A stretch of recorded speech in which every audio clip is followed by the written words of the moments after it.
नमस्कार विद्यार्थी मित्रांनो, स्वागत आहे तुमचं स्टडी विथ उज्ज्वला या चॅनेलमध्ये। आज मी तुम्हाला महाराष्ट्र राज्याची संपूर्ण माहिती देणार आहे, जी की पोलीस पाटील भरतीसाठी उपयुक्त ठरेल व येणाऱ्या प्रत्येक परीक्षेसाठी खूप उपयुक्त असेल। तरी व्हिडिओ शेवटपर्यंत नक्की पाहावा। यात मी महाराष्ट्रातील निर्मिती, महाराष्ट्राची राज्यांची माहिती, महाराष्ट्रातील संतांची समाधीस्थळे, नद्यांची माहिती, धरणे, पठार, खनिज संपत्ती, महाराष्ट्रातील विद्यापीठे, महाराष्ट्रातील मंदिरे, महाराष्ट्रातील पंचायत राज असे अनेक टॉपिक यात घेण्याचा प्रयत्न केलेला आहे। चला तर मग वेळ न घालवता आपण व्हिडिओला सुरुवात करूया। महाराष्ट्र राज्याची माहिती। राज्याची निर्मिती 1 मे 1960। राजधानी मुंबई, उपराजधानी नागपूर, राज्यभाषा मराठी, राज्यफळ आंबा, राज्यप्राणी शेकरू, राज्यफूल मोठा बोंडारा किंवा तामन, राज्यपक्षी हरियाल किंवा हारावत, राज्यखेळ कबड्डी, राज्यगीत जय जय महाराष्ट्र। महाराष्ट्र राज्य विभाग। पहिला आहे प्रशासकीय विभाग, ते आहेत 6। दुसरा आहे प्रादेशिक विभाग, ते आहेत 5। तर पहिला आहे प्रशासकीय विभाग। त्याची व्याख्या: महाराष्ट्राच्या प्रादेशिक विभाग यांच्या प्रशासनासाठी शासनाने महाराष्ट्राची एकूण 6 प्रशासकीय विभागात विभागणी केली आहे। यालाच महाराष्ट्राचे प्रशासकीय विभाग असे म्हणतात। यात कोकण, छत्रपती संभाजीनगर, पुणे, नाशिक, नागपूर आणि अमरावती असे महाराष्ट्राचे एकूण 6 विभाग आहेत। त्यात पहिला आहे कोकण। यात एकूण जिल्हे आहेत 7। त्याचे मुख्यालय आहे मुंबई व यातील जिल्ह्यांची नावे पालघर, ठाणे, मुंबई शहर, मुंबई उपनगर, रायगड, रत्नागिरी आणि सिंधुदुर्ग। दुसरे आहे छत्रपती संभाजीनगर। यात एकूण जिल्हे आहेत 8। त्याचे मुख्यालय आहे छत्रपती संभाजीनगर। यातील जिल्ह्यांची नावे छत्रपती संभाजीनगर, जालना, परभणी, हिंगोली, नांदेड, बीड, लातूर आणि धाराशिव। तिसरा आहे पुणे। यात एकूण जिल्हे आहेत 5। मुख्यालय आहे पुणे। जिल्ह्यांची नावे पुणे, सातारा, कोल्हापूर, सांगली आणि सोलापूर। चौथा आहे नाशिक। एकूण जिल्हे आहेत 5। मुख्यालय आहे नाशिक। यातील जिल्ह्यांची नावे नाशिक, अहमदनगर, धुळे, नंदुरबार आणि जळगाव। पाचवा आहे नागपूर। यात एकूण जिल्हे आहेत 6। मुख्यालय आहे नागपूर। यातील जिल्ह्यांची नावे नागपूर, वर्धा, चंद्रपूर, गोंदिया, भंडारा आणि गडचिरोली। सहावा आहे अमरावती। यात एकूण जिल्हे आहेत 5। याचे मुख्यालय आहे अमरावती। जिल्ह्यांची नावे अमरावती, अकोला, बुलढाणा, यवतमाळ आणि वाशिम। तर दुसरा आहे प्रादेशिक विभाग। याची व्याख्या आहे: महाराष्ट्र हा भौगोलिकदृष्ट्या वेगवेगळ्या विभागामध्ये विभागला आहे। या विभागांना प्रादेशिक विभाग असे म्हणतात। यात कोकण, पश्चिम महाराष्ट्र, मराठवाडा, उत्तर महाराष्ट्र आणि विदर्भ असे 5 प्रादेशिक विभाग आहेत। यात पहिला आहे कोकण। यात 7 जिल्हे आहेत। यात कोकण प्रशासकीय विभाग मोडतो। दुसरा आहे पश्चिम महाराष्ट्र। यात आहेत 5 जिल्हे। यात पुणे प्रशासकीय विभाग मोडतो। तिसरा आहे मराठवाडा। यात 8 जिल्हे आहेत। यात छत्रपती संभाजीनगर विभाग मोडतो। चौथा आहे उत्तर महाराष्ट्र म्हणजे खानदेश। यात 5 जिल्हे म्हणजे नाशिक प्रशासकीय विभाग मोडतो व पाचवा आहे विदर्भ। यात 13 जिल्हे, नागपूर व अमरावती प्रशासकीय विभाग मोडतो।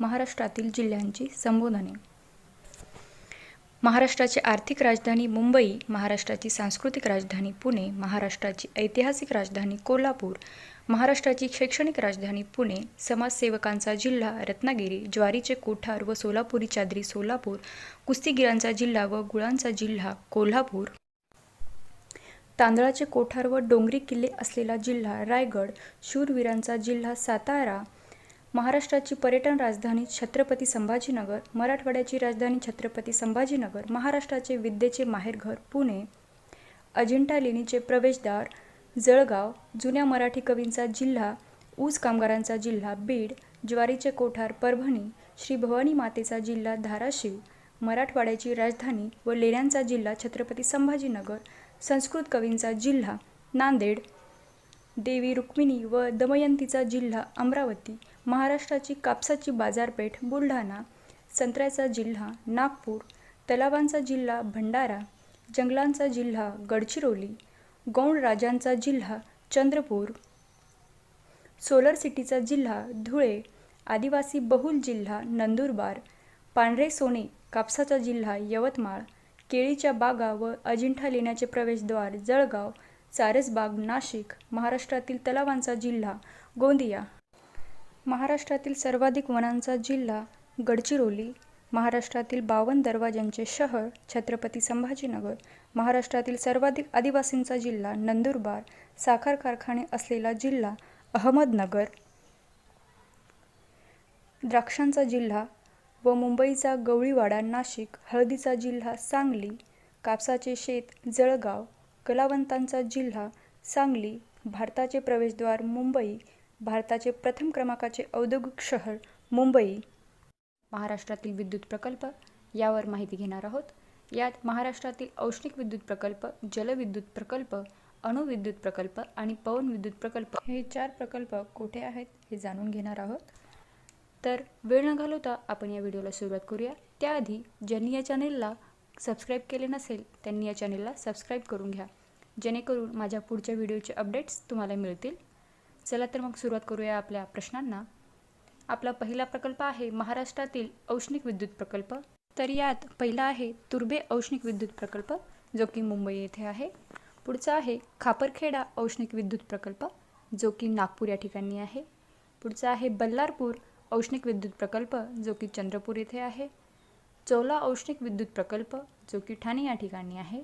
पुढचा आहे परळी बैजनाथ औष्णिक विद्युत प्रकल्प, जो की बीड येथे आहे.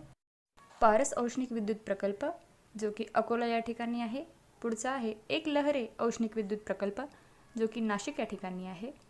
पुढचा आहे फेकरी औष्णिक विद्युत प्रकल्प, जो की जळगाव या ठिकाणी आहे. पुढची स्लाईड पाहू. पुढचा आहे महाराष्ट्रातील जलविद्युत प्रकल्प. यात खोपोली जलविद्युत प्रकल्प, जो की रायगड ठिकाणी आहे. भीरा अवजल प्रवाह जलविद्युत प्रकल्प, हा पण रायगड जिल्ह्यातच आहे. पुढचा आहे कोयना जलविद्युत प्रकल्प, जो की सातारा या ठिकाणी आहे. तिल्लारी जलविद्युत प्रकल्प, हा कोल्हापूर या ठिकाणी आहे. पुढचा आहे पेज जलविद्युत प्रकल्प, हा नागपूर या ठिकाणी आहे. पुढचा आहे जायकवाडी जलविद्युत प्रकल्प, हा औरंगाबाद जिल्ह्यामध्ये आहे. पुढचा आहे महाराष्ट्रातील अणुविद्युत प्रकल्प. यात तारापूर अणुविद्युत प्रकल्प, जो की ठाणे या ठिकाणी आहे. जैतापूर अणुविद्युत प्रकल्प, हा रत्नागिरी या ठिकाणी आहे. उमरेड अणुविद्युत प्रकल्प, हा नागपूर या ठिकाणी आहे. पुढची स्लाईड पाहू. पुढचे आहे महाराष्ट्रातील पवन विद्युत प्रकल्प. यात जमसांडे पवन विद्युत प्रकल्प, जो की सिंधुदुर्ग या ठिकाणी आहे. पुढचा आहे चाळकेवाडी पवन विद्युत प्रकल्प, जो की सातारा जिल्ह्यात आहे. ठोसेघर पवन विद्युत प्रकल्प, हा पण सातारा जिल्ह्यातच आहे. पुढचा आहे वनकुसवडे पवन विद्युत प्रकल्प, हा पण सातारा जिल्ह्यातच आहे. ब्रह्मणवेल पवन विद्युत प्रकल्प, हा धुळे जिल्ह्यात आहे. पुढचा आहे शहाजापूर पवन विद्युत प्रकल्प, जो की अहमदनगर या जिल्ह्यामध्ये आहे. महाराष्ट्रातील 5 ज्योतिर्लिंगे. पहिला आहे परळी वैजनाथ बीड. दुसरा आहे औंढा नागनाथ हिंगोली. तिसरा आहे घृष्णेश्वर वेरूळ औरंगाबाद. चौथा आहे भीमाशंकर पुणे. पाचवा आहे त्र्यंबकेश्वर नाशिक. महाराष्ट्रातील महत्त्वाचे घाट. थळ किंवा कसारा घाट मुंबई नाशिक मार्ग. बोर घाट पुणे मुंबई मार्ग. माळशेज घाट ठाणे अहमदनगर मार्ग. दिवे घाट पुणे बारामती मार्ग. ऑस्ट्रम किंवा कन्नड घाट धुळे औरंगाबाद मार्ग. कात्रज घाट पुणे सातारा मार्ग. पसरणी घाट वाई महाबळेश्वर मार्ग. शीरघाट नाशिक जव्हार मार्ग. भीमाशंकर घाट पनवेल नारायणगाव मार्ग. वरंधा घाट महाड पुणे मार्ग. कशेडी घाट महाडखेड दापोली मार्ग. चंदनपुरी घाट नाशिक पुणे मार्ग. नाणे घाट कल्याण जुन्नर मार्ग. तामिनी घाट पुणे माणगाव मार्ग. कुंभारली घाट कराड चिपळूण मार्ग. आंबा घाट रत्नागिरी कोल्हापूर मार्ग. फोंडा घाट कोल्हापूर पणजी मार्ग. आंबोली घाट बेळगाव सावंतवाडी मार्ग. महाराष्ट्रातील संतांची समाधीस्थळे. गाडगे महाराज अमरावती. समर्थ रामदास सज्जनगड. संत एकनाथ पैठण. गजानन महाराज शेगाव. संत ज्ञानेश्वर आळंदी. संत गोरोबा कुंभार ढोकी. संत चोखामेळा पंढरपूर. मच्छिंद्रनाथ सप्तशृंगी. संत तुकडोजी मोझरी. संत तुकाराम देहू साईबाबा शिर्डी. जनार्दन स्वामी कोपरगाव. निवृत्तीनाथ त्र्यंबकेश्वर. दामाजी पंत मंगळवेढा. श्रीधर स्वामी पंढरपूर. गुरु गोविंद सिंह नांदेड. रामदास स्वामी जांब सोपानदेव आपेगाव, गोविंदप्रभू रिधपूर, जनाबाई गंगाखेड, निवृत्तीनाथ आपेगाव, नरसी हिंगोली.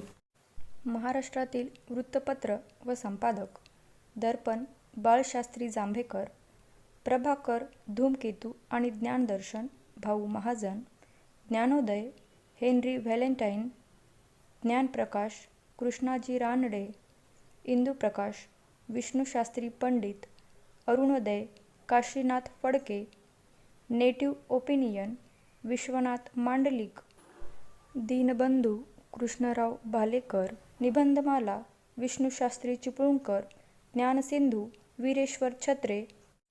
महाराष्ट्रातील गरम पाण्याचे झरे: जळगाव उनबदेव आणि सुनबदेव, नांदेड उनकेश्वर, यवतमाळ कापेश्वर, रायगड साव उन्हे आणि कडे, अमरावती सालबर्डी, धुळे धारावीपूर, रत्नागिरी राजावाडी, खेड राजापूर आणि उन्हवरे, ठाणे वज्रेश्वरी, गणेशपुरी आणि अकलोली. महाराष्ट्रातील राष्ट्रीय उद्याने: महाराष्ट्रात एकूण 6 राष्ट्रीय उद्याने आहेत. यात पहिला आहे ताडोबा जो की चंद्रपूर जिल्ह्यात आहे. दुसरा आहे नावेगाव बांध जो की गोंदिया जिल्ह्यात आहे. तिसरा आहे पंडित जवाहरलाल नेहरू पेज जो की नागपूर या जिल्ह्यात आहे. चौथा आहे संजीव गांधी जो की मुंबई उपनगर बोरिवली या ठिकाणी आहे. पाचवा आहे गुगामल जो की अमरावती जिल्ह्यात आहे. आणि 6वा चांदोली जो की सांगली, सातारा, कोल्हापूर आणि रत्नागिरी या ठिकाणी आहे. महाराष्ट्रातील क्रांती: हरित क्रांती अन्नधान्य उत्पादन, रजत क्रांती अंडी कोंबडी उत्पादन, नील क्रांती मत्स्य उत्पादन, गोल क्रांती बटाटा उत्पादन, धवल किंवा श्वेत क्रांती दूध उत्पादन, सेरिकल्चर क्रांती रेशीम उत्पादन, तपकिरी किंवा ग्रे क्रांती अपारंपरिक ऊर्जा आणि कोकोचे उत्पादन, पीत किंवा पिवळी क्रांती तेलबिया उत्पादन, लाल क्रांती मांस आणि टोमॅटो उत्पादन, सुवर्ण किंवा सोनेरी क्रांती सफरचंद उत्पादन, ब्रॉड ब्रँड क्रांती माहिती व जनसंपर्क क्षेत्र, अमृत क्रांती नद्याजोड प्रकल्प, कृष्ण क्रांती पेट्रोलियम, कलम क्रांती हरियाणातील शिक्षण क्षेत्रातील विकास, करडी किंवा ग्रे क्रांती खत उत्पादन, इंद्रधनुष्य क्रांती शेतीच्या एकूण उत्पादनातील वाढ. महाराष्ट्रातील प्रसिद्ध फळे व ठिकाणे: हापूस आंबा देवगड आणि रत्नागिरी, चिकू घोलवड डहाणू जिल्हा ठाणे, सीताफळ दौलताबाद औरंगाबाद, मोसंबी श्रीरामपूर अहमदनगर, केळी वसई ठाणे आणि जळगाव, काजू मालवण सिंधुदुर्ग, बोर मेहरून, कलिंगड अलिबाग रायगड, संत्री नागपूर, अंजीर राजेवाडी रायगड. महाराष्ट्रातील कृषी विद्यापीठे: महात्मा फुले कृषी विद्यापीठ राहुरी अहमदनगर, स्थापना 1968. डॉक्टर पंजाबराव देशमुख कृषी विद्यापीठ अकोला, स्थापना 1969. डॉक्टर बाळासाहेब सावंत कोकण कृषी विद्यापीठ दापोली जिल्हा रत्नागिरी, स्थापना 1972. वसंतराव नाईक मराठवाडा कृषी विद्यापीठ परभणी, स्थापना 1972. महाराष्ट्राची लांबी, रुंदी व क्षेत्रफळ: महाराष्ट्राची पश्चिम पूर्व लांबी सुमारे 800 किलोमीटर आहे. दक्षिण उत्तर किनारपट्टी सुमारे 720 किलोमीटर आहे. महाराष्ट्राचे क्षेत्रफळ 3,07,713 चौरस किलोमीटर आहे. क्षेत्रफळाच्या दृष्टीने भारतामध्ये महाराष्ट्राचा 3रा क्रमांक आहे. महाराष्ट्राने देशाचा 9.36% प्रदेश व्यापलेला आहे. महाराष्ट्रातील जिल्हे निर्मिती: 1 मे 1981 रत्नागिरीपासून सिंधुदुर्ग 27वा जिल्हा, औरंगाबादपासून जालना 28वा जिल्हा. 16 ऑगस्ट 1982 उस्मानाबादपासून लातूर 29वा जिल्हा. 26 ऑगस्ट 1982 चंद्रपूरपासून गडचिरोली 30वा जिल्हा. 1990 मुंबईपासून मुंबई उपनगर 31वा जिल्हा. 1 जुलै 1998 धुळेपासून नंदुरबार 32वा जिल्हा. अकोल्यापासून वाशिम 33वा जिल्हा. 1 मे 1999 परभणीपासून हिंगोली 34वा जिल्हा. 1 ऑगस्ट 2014 ठाण्यापासून पालघर 36वा जिल्हा.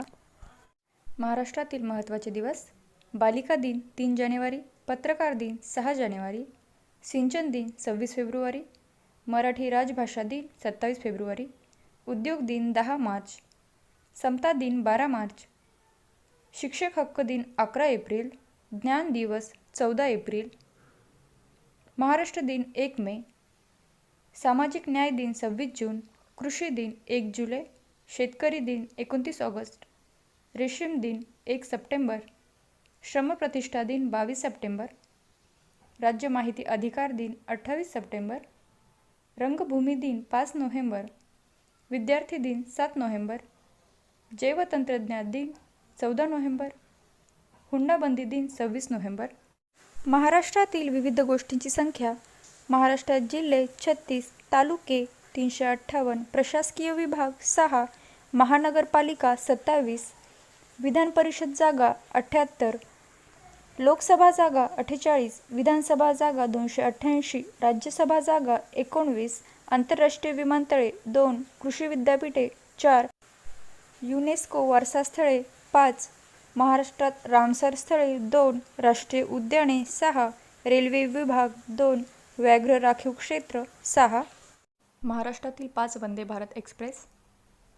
मुंबई ते अहमदाबाद, मुंबई ते शिर्डी, मुंबई ते सोलापूर, नागपूर ते बिलासपूर, मुंबई ते गोवा.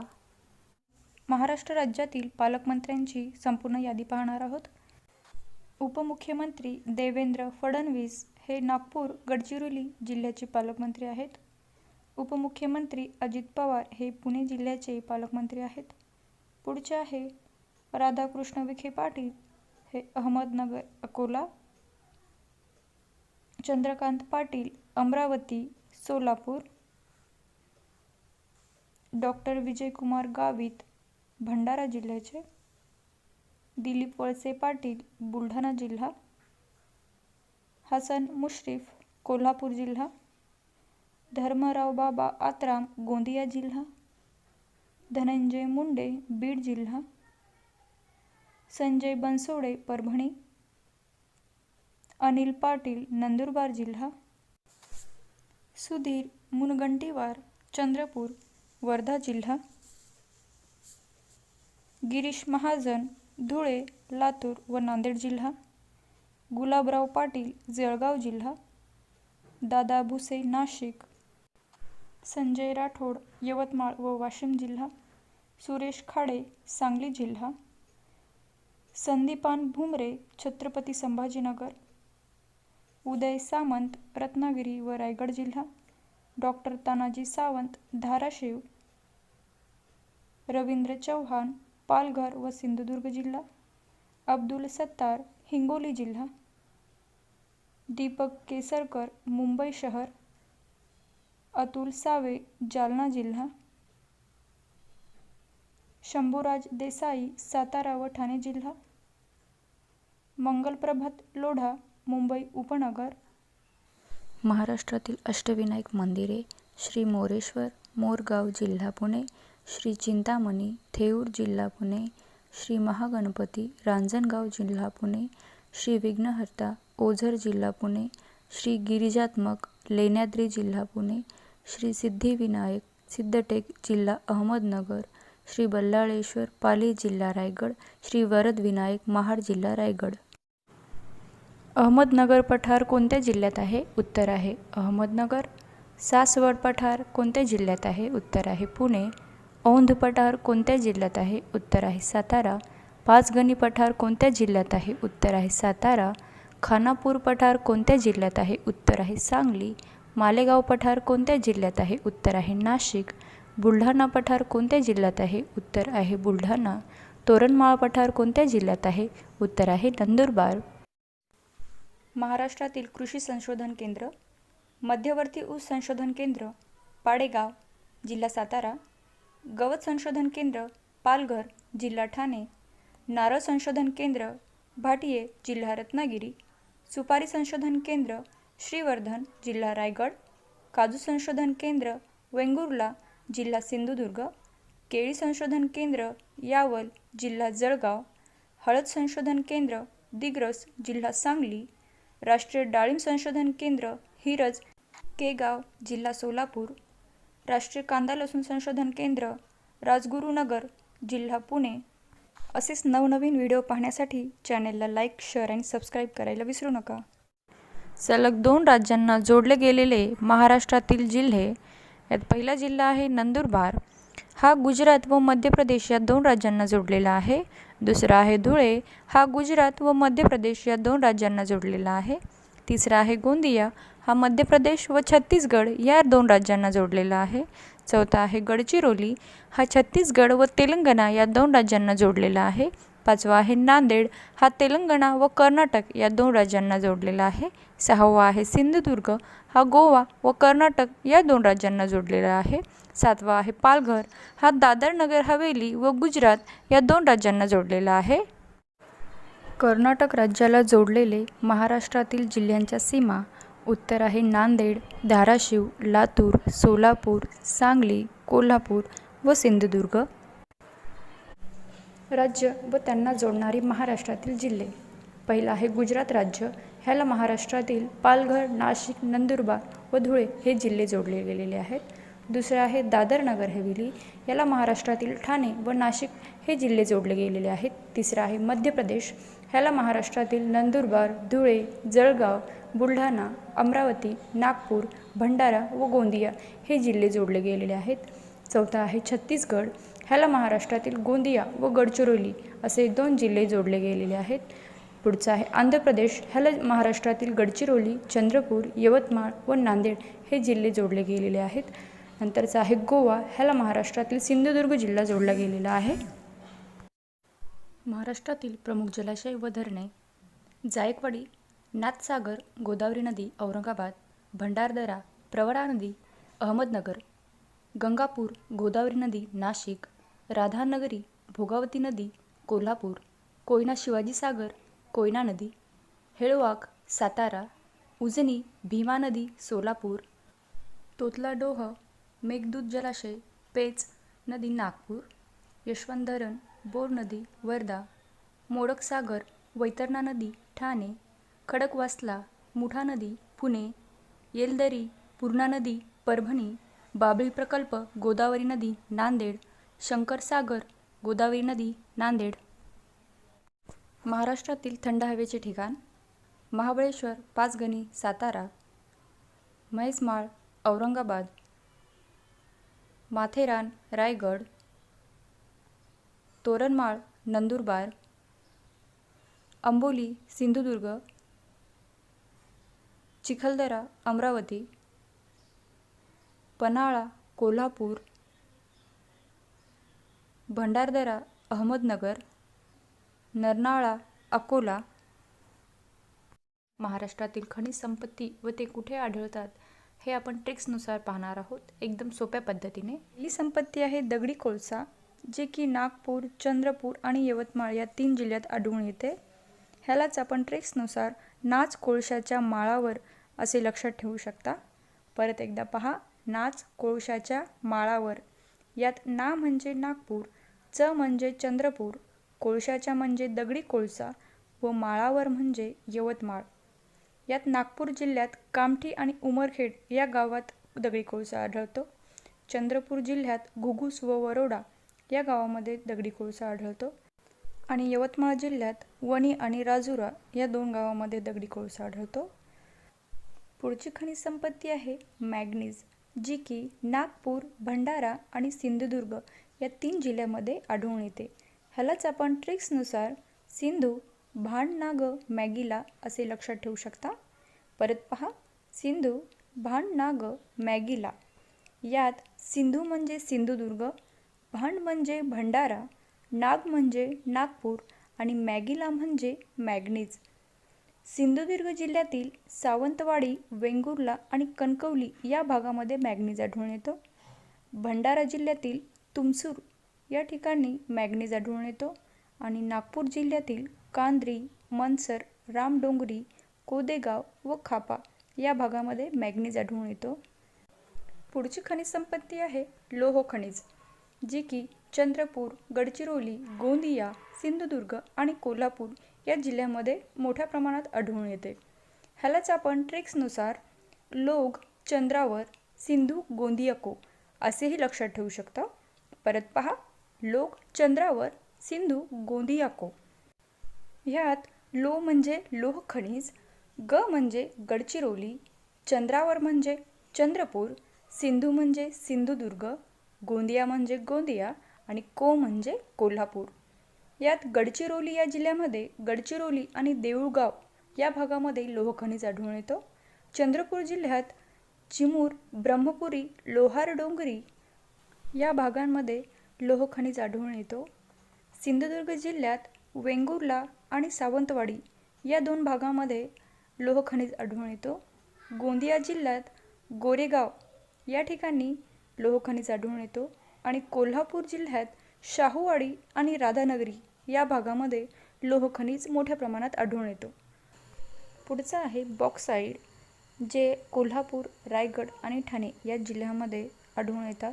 ह्यालाच आपण ट्रिक्सनुसार बॉक्स करा ठार असे लक्षात ठेवू शकतो. परत पहा, बॉक्स करा ठार. यामध्ये बॉक्स म्हणजे बॉक्साईड, क म्हणजे कोल्हापूर, रा म्हणजे रायगड, ठा म्हणजे ठाणे आणि र म्हणजे रत्नागिरी. यात कोल्हापूर जिल्ह्यामध्ये शाहूवाडी, राधानगरी आणि चंदनगड या ठिकाणी बॉक्साईड आढळून येतं. रायगड जिल्ह्यात मुरुड, रोहा व श्रीवर्धन या भागामध्ये बॉक्साईड आढळून येतो. ठाणे जिल्ह्यात सॅलसेट बेट व तुगार टेकड्या या भागामध्ये बॉक्साईड आढळून येतो व रत्नागिरी जिल्ह्यात दापोली व मंडणगाव या भागामध्ये बॉक्साईडचे प्रमाण आढळून येते. पुढचं आहे चुनखडक. चुनखडक हे चंद्रपूर, यवतमाळ आणि गडचिरोली या जिल्ह्यांमध्ये आढळून येते. ह्यालाच आपण ट्रिक्सनुसार खडकाच्या माळावर चंद्रगड असे लक्षात ठेवू शकतो. परत पहा, खडकाच्या माळावर चंद्रगड. यामध्ये खडकाच्या म्हणजे चुनखडक, माळावर म्हणजे यवतमाळ, चंद्र म्हणजे चंद्रपूर आणि गड म्हणजे गडचिरोली. यात यवतमाळ जिल्ह्यात वणी, मांजरी आणि वांजरी या भागामध्ये चुनखडक आढळतो आणि चंद्रपूर जिल्ह्यात वरोडा या भागामध्ये चुनखडक आढळतो. पुढचं आहे डोलोमाईट खनिज. डोलोमाईट हे गडचिरोली, चंद्रपूर, रत्नागिरी, यवतमाळ आणि नागपूर या 5 जिल्ह्यांमध्ये आढळून येतं. ह्यालाच आपण ट्रिक्सनुसार चंद्रगडाच्या माळावर नागरत्न डोले असे लक्षात ठेवू शकता. परत पहा, थोडं लांबलचक आहे. चंद्रगडाच्या माळावर नागरत्न डोले. यात चंद्र म्हणजे चंद्रपूर, गडाच्या म्हणजे गडचिरोली, माळावर म्हणजे यवतमाळ, नागरत्नामध्ये नाग म्हणजे नागपूर आणि रत्न म्हणजे रत्नागिरी आणि शेवटचं आहे डोले म्हणजे डोलोमाईट. तर हे एकदा रिव्हिजन दिल्यास लगेच लक्षात राहील. पुढचं पाहू. क्रोमाईट. क्रोमाईट हे भंडारा, रत्नागिरी, गोंदिया आणि सिंधुदुर्ग या 4 जिल्ह्यांमध्ये आढळून येतं. ह्यालाच आपण ट्रिक्सनुसार भरघोस कमाई असं लक्षात ठेवू शकतो. परत पहा, भरघोस कमाई.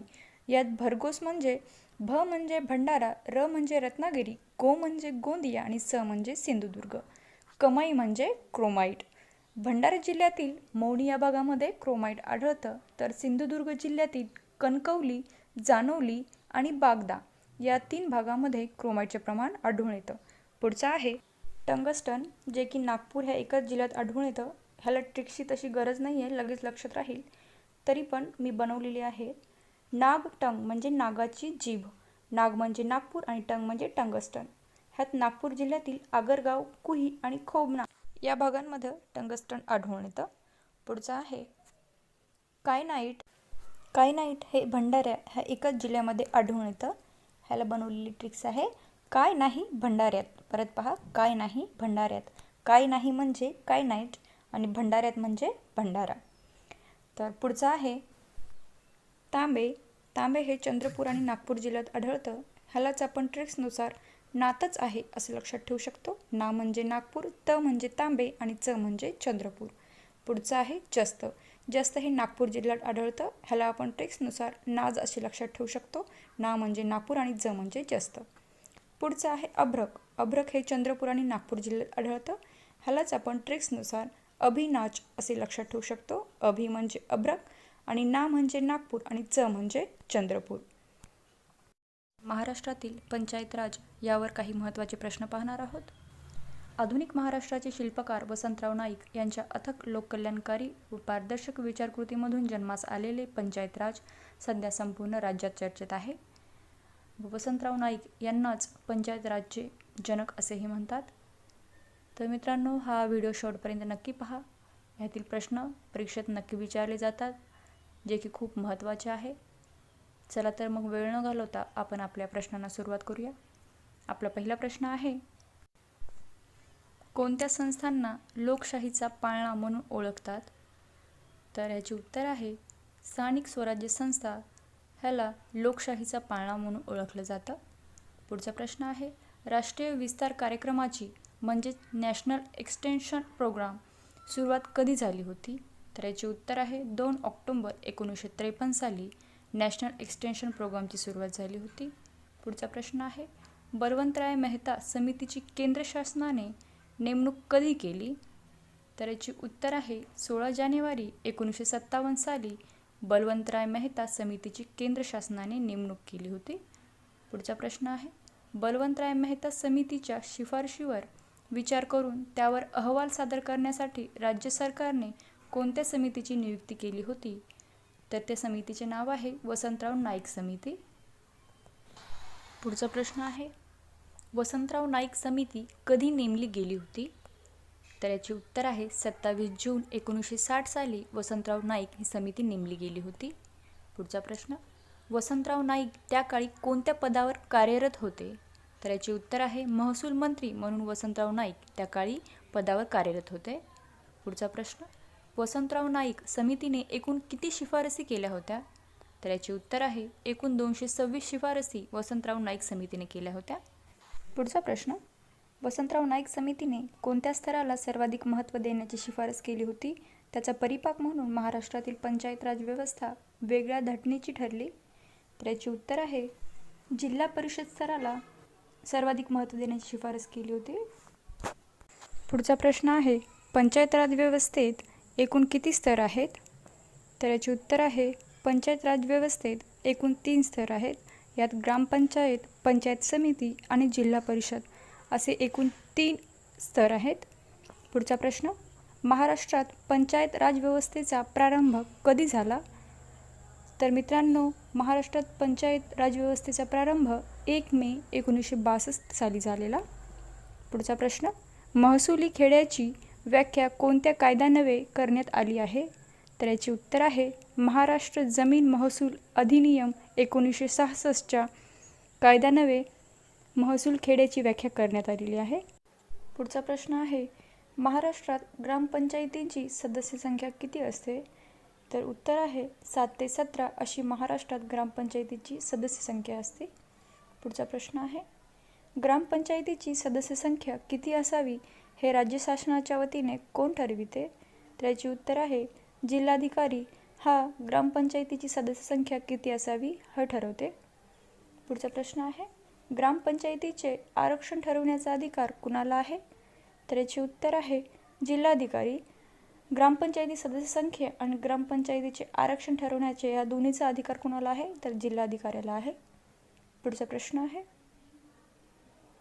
ग्रामपंचायतीचा कार्यकाळ किती असतो? तर याचे उत्तर आहे 5 वर्ष हा ग्रामपंचायतीचा कार्यकाळ असतो. पुढचा प्रश्न आहे, ग्रामपंचायतीचा कार्यकाळ कधीपासून मोजला जातो? तर याचे उत्तर आहे पहिल्या सभेपासून ग्रामपंचायतीचा कार्यकाळ मोजला जातो. पुढचा प्रश्न आहे, ग्रामपंचायतीच्या पहिल्या बैठकीचे अध्यक्ष किंवा पीठासन अधिकारी कोण असतात? तर याचे उत्तर आहे तहसीलदार हे ग्रामपंचायतीच्या पहिल्या बैठकीचे अध्यक्ष किंवा पीठासन अधिकारी असतात. पुढचा प्रश्न आहे, सरपंच किंवा उपसरपंच यांच्या निवडणुकीबाबतच्या वादावर अंतिम निर्णय कोण घेते? तर याचे उत्तर आहे विभागीय आयुक्त हे सरपंच किंवा उपसरपंच यांच्या निवडणुकीबाबतच्या वादावर अंतिम निर्णय घेतात. पुढचा प्रश्न आहे, उपसरपंच आणि इतर ग्रामपंचायत सदस्य आपला राजीनामा कुणाकडे देतात? तर याचे उत्तर आहे सरपंच यांच्याकडे उपसरपंच आणि इतर ग्रामपंचायत सदस्य आपला राजीनामा देतात. पुढचा प्रश्न आहे, सरपंच आपला राजीनामा कुणाकडे देतात? तर याचे उत्तर आहे सरपंच आपला राजीनामा हा पंचायत समिती सभापती यांच्याकडे देतात. पुढचा प्रश्न आहे, पुरुष सरपंच किंवा उपसरपंच यांच्यावरील अविश्वास ठराव पारित होण्यासाठी किती बहुमतांची आवश्यकता असते? तर याचे उत्तर आहे 2/3 बहुमताची आवश्यकता असते. पुढचा प्रश्न आहे, महिला सरपंच किंवा उपसरपंच यांच्यावरील अविश्वास ठराव पारित होण्यासाठी किती बहुमताची आवश्यकता असते? तर याचे उत्तर आहे 3/4 बहुमताची आवश्यकता असते महिला सरपंच आणि उपसरपंच यांच्यावरील अविश्वास ठराव पारित होण्यासाठी, आणि 2/3 हा पुरुष सरपंच आणि उपसरपंचासाठी असते. पुढचा प्रश्न आहे, पंचायत समिती उपसभापती आणि इतर पंचायत समिती सदस्य आपला राजीनामा कोणाकडे देतात? तर याचे उत्तर आहे पंचायत समिती सभापती यांच्याकडे पंचायत समिती उपसभापती आणि इतर पंचायत समिती सदस्य आपला राजीनामा देतात. पुढचा प्रश्न आहे, पंचायत समिती सभापती आपला राजीनामा कोणाकडे देतात? तर याचे उत्तर आहे जिल्हा परिषद अध्यक्ष यांच्याकडे. पुढचा प्रश्न आहे, जिल्हा परिषद सदस्य आपला राजीनामा कोणाकडे देतात? तर याचे उत्तर आहे संबंधित विषय समिती सभापती यांच्याकडे जिल्हा परिषद सदस्य आपला राजीनामा देतात. पुढचा प्रश्न आहे, जिल्हा परिषद उपाध्यक्ष आणि विषय समितींचे सभापती आपला राजीनामा कुणाकडे देतात? तर याचे उत्तर आहे जिल्हा परिषद अध्यक्ष यांच्याकडे जिल्हा परिषद उपाध्यक्ष आणि विषय समितीचे सभापती आपला राजीनामा देतात. पुढचा प्रश्न आहे, जिल्हा परिषद अध्यक्ष आपला राजीनामा कोणाकडे देतात? तर याचे उत्तर आहे विभागीय आयुक्त यांच्याकडे जिल्हा परिषद अध्यक्ष आपला राजीनामा देतात. पुढचा प्रश्न आहे, कोण ग्रामपंचायतीचा सचिव असतो मात्र ग्रामपंचायतीचा नोकर नसतो? तर मित्रांनो याचे उत्तर आहे ग्रामसेवक हा ग्रामपंचायतीचा सचिव असतो परंतु ग्रामपंचायतीचा नोकर नसतो. पुढचा प्रश्न आहे, ग्रामसेवक कोणाचा नोकर असतो?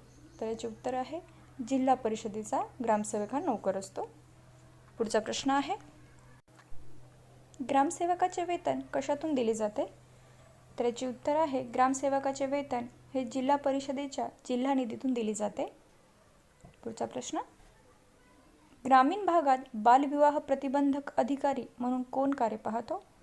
तर याचे उत्तर आहे ग्रामसेवक हा ग्रामीण भागातील बालविवाह प्रतिबंधक अधिकारी म्हणून कार्य पाहतो. पुढचा प्रश्न आहे, ग्रामसेवक प्रशिक्षण केंद्र कुठे आहे? तर याचे उत्तर आहे शिंदेवाही जिल्हा चंद्रपूर आणि मांजरी जिल्हा पुणे या 2 जिल्ह्यामध्ये ग्रामसेवक प्रशिक्षण केंद्र आहे. पुढचा प्रश्न आहे, ग्रामपंचायतीचे कर निश्चित करण्याचा अधिकार कोणाला आहे? तर याचे उत्तर आहे राज्य शासनाला ग्रामपंचायतीचे कर निश्चित करण्याचा अधिकार आहे. पुढचा प्रश्न आहे, सरपंच समितीचा पदसिद्ध सचिव म्हणून कोण काम पाहतो? त्याचे उत्तर आहे विस्तार अधिकारी हा सरपंच समितीचा पदसिद्ध सचिव म्हणून काम पाहतो.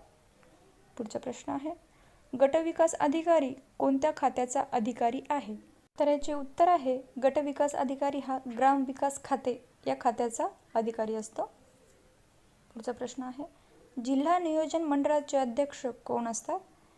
तर याचे उत्तर आहे जिल्ह्याचे पालकमंत्री हे जिल्हा नियोजन मंडळाचे अध्यक्ष असतात. पुढचा प्रश्न आहे, जिल्हा नियोजन मंडळाचे सचिव कोण असतात?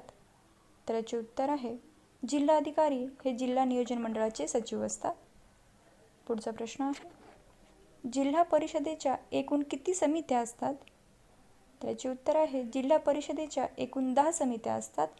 त्यात 1 स्थायी आणि 9 विषय समित्या असतात. पुढचा आहे, महाराष्ट्र पंचायत राजचे जनक कोण आहेत? तर सुरुवातीलाच आपण पाहिलोत महाराष्ट्र पंचायत राजचे जनक हे वसंतराव नाईक आहेत. जिल्हा परिषदेच्या समित्या कोणत्या आहेत?